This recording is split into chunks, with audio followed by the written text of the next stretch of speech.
सुखदेव जी कहते हैं, परीक्षित, भगवान का जो निपुण है एवं जो धर्म मर्म जानने वाले पार्षदों ने यमदूतों का जो भी अभिभाषण सुनकर उनसे इस प्रकार कहा। भगवान के पार्षदों ने कहा, यमदूतों, यहाँ बड़े आश्चर्य और खेद की बात है कि धर्मज्ञों की सभा में अधर्म प्रवेश कर रहा है, क्योंकि वहाँ निरपराध और अधर दंडनीय व्यक्तियों को अर्थ ही दंड दिया जाता है। जो प्रजा के रक्षक हैं और जो शासक हैं, जो समदर्शी हैं और जो परोपकारी हैं, यदि वे प्रजा के प्रति विषमता का व्यवहार करने लगे तो फिर प्रजा किसकी शरण लेगी। सत्पुरुष जैसा आचरण करते हैं, साधारण लोग वैसा ही करते हैं। वे अपने आचरण के द्वारा जिस कर्म को धर्मानुकूल प्रमाणित कर देते हैं, लोग उसी का अनुकरण करने लगते हैं। साधारण लोग पशुओं के समान धर्म और अधर्म का स्वरूप न जानकर किसी सत्पुरुष पर विश्वास कर लेते हैं, उसकी गोद में सिर रखकर निर्भय और निश्चिंत सो जाते हैं।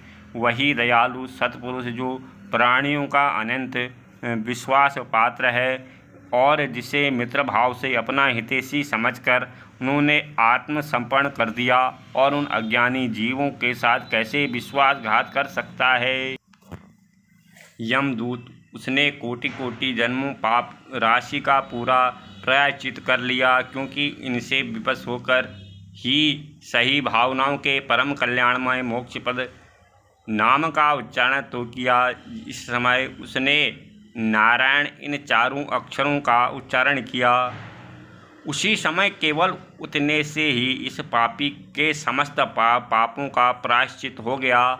चोर, शराबी, मित्रद्रोही, ब्रह्मघाती, गुरु, पत्नी, स्वामी, ऐसे लोगों का सत्संगी, स्त्री, राजा, पिता और गाय को मारने वाला, चाहे जैसा और चाहे जितना बड़ा पापी हो, सभी के लिए यही इतना ही सबसे बड़ा प्रायश्चित है कि वह भगवान के नामों का उच्चारण किया जाए, क्योंकि भगवान के नामों के उच्चारण से मनुष्य की बुद्धि भगवान के गुण लीला स्वरूप में परम रम जाती है और स्वयं भगवान उसके प्रति अपना आत्मीय बुद्धि हो जाती है। बड़े बड़े ब्रह्मवादी ऋषियों और पापों के बहुत से प्रायश्चित कृच्छ्रचंद्रायण यदि बतलाएं, परंतु उन प्रायश्चितियों से पापी वैसी जड़ से शुद्ध नहीं होती जैसे भगवान के नामों, उनसे गुप्त पदों का उच्चारण करने से, क्योंकि वे नाम पवित्र कीर्ति भगवान के गुणों का ज्ञान करने वाले हैं।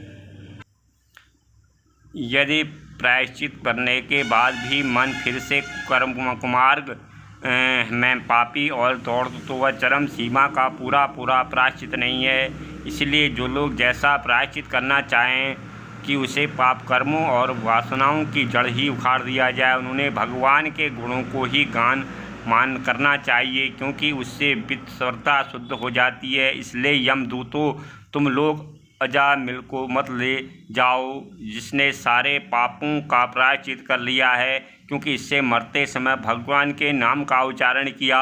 बड़े बड़े महात्मा पुरुष यह बात जानते हैं कि संकेत में किसी दूसरे अभिप्राय से, परिहार से, तान अल्पाने से अथवा किसी की अवहेलना करने से भी यदि भगवान के नामों का उच्चारण करता है तो उसके सारे पाप नष्ट हो जाते हैं। जो मनुष्य गिरते समय, पैर फिसलते समय, अंग भंग होते समय और सांप के डसते आग में जलते तथा चोट